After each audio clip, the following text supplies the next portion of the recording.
আসসালামু আলাইকুম। বাদাম আর চাল দিয়ে এই মজার রেসিপি দেখা মাত্রই বানিয়ে নিতে ইচ্ছে করবে। আর খুবই কম সময়ে বানিয়ে নেওয়া যায়। তাহলে চলুন দেখে নেই। প্রথমে চুলায় প্যান বসিয়ে দিয়েছি। প্যানটা গরম হলে দিয়ে দিচ্ছি চিনি গুঁড়া পোলাওয়ের চাল 1/2 কাপ। এখানে আমি চিনি গুঁড়া পোলাওয়ের চাল নিয়েছি। আপনারা যে কোনো চালই নিতে পারবেন। এখন আমি হালকা আঁচে নেড়েচেড়ে ভেজে নেব।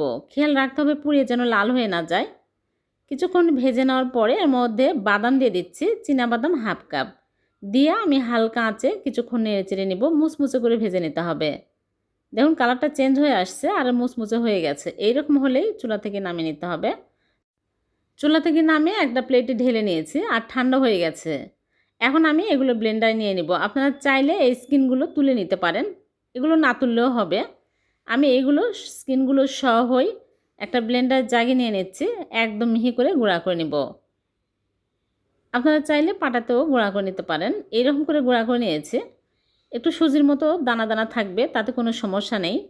একদম মিহি হবে না। দেখুন এইরকম হয়েছে, দানা দানা হয়েছে। এখন আমি এগুলো এক সাইডে রেখে দিচ্ছি। তারপরে চুলে একটা প্যান বসিয়ে দিয়েছি আর প্যানটা গরম হলে দিয়ে দিচ্ছি চিনি 1/2 কাপ। চিনি যখন গলতে শুরু হবে তখন আমি ভালো করে নেড়েচেড়ে ক্যারামেল করে নিব। খেয়াল রাখতে হবে বেশি পুড়ে যেন কালো হয়ে না যায়, তাহলে তিতা হয়ে যাবে, খেতে ভালো লাগবে না। চিনি গলে যখন এরকম সুন্দর কালার আসবে সাথে সাথে চুলা অফ করে দিব, তাছাড়া কিন্তু চুলার হিটেই পুড়ে যাবে, আরও খেতে ভালো লাগবে না। এখন আমি পানি দিয়ে দিচ্ছি। এখানে আমি 1 কাপ পানি দিয়ে দিলাম। পানি কিন্তু বেশি দেওয়া যাবে না। তারপরে চিনি দিয়ে দিচ্ছি। চিনি পরিমাণ মতো দিতে হবে, যে যার স্বাদ অনুযায়ী অ্যাড করতে হবে।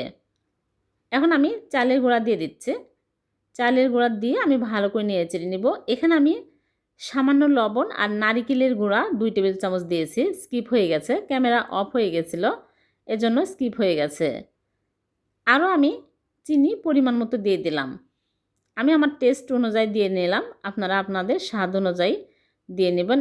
এখন আমি ভালো করে নেড়েচেড়ে শক্ত করে নিব। বেশি সময় লাগে না, একটু নেড়েচেড়ে নিলেই দেখা যাবে যে একদম ঘন টাইট হয়ে আসছে। এরকম অবস্থায় এখন চুলা থেকে নামিয়ে আমি মোল্ডে ঘি ব্রাশ করে নিয়েছি। এই মোল্ডের মধ্যে ঢেলে নিচ্ছি। যে কোনো পাত্রে সেট করা যাবে। ঢেলে ভালো করে চেপে চেপে নিব, সমান করে নিব। এখন আমি নর্মাল ফ্রিজে রেখে দিচ্ছি। ঠান্ডা হওয়ার পরে বের করে নিয়ে আসলাম। দেখুন সেট হয়ে গেছে, শক্ত হয়ে গেছে। এখন আমি ফয়েল পেপার খুলে ফেলে দিচ্ছি, দিয়ে কেটে আপনাদেরকে দেখাচ্ছি। যে কোনো শেপেই কেটে নিতে পারবেন। খুবই মজার হয়। চাল আর বাদাম ভেজে এভাবে বরফি বানিয়ে দেখবেন, সবাই অনেক পছন্দ করবে। খেতে দুর্দান্ত স্বাদের হবে, মুখে লেগে থাকার মতো স্বাদের। কেটে আমি পরিবেশন করে নিচ্ছি। এই বরফি খেয়ে কি বুঝতেই পারবে না যে চাল আর বাদাম দিয়ে এই বরফি তৈরি করা, এতটাই টেস্টি হবে। ভিডিওটি যদি ভালো লেগে থাকে লাইক কমেন্ট শেয়ার করতে ভুলবেন না। আবার দেখা হবে এরকম নতুন কোনো রেসিপিতে। আল্লাহ হাফেজ।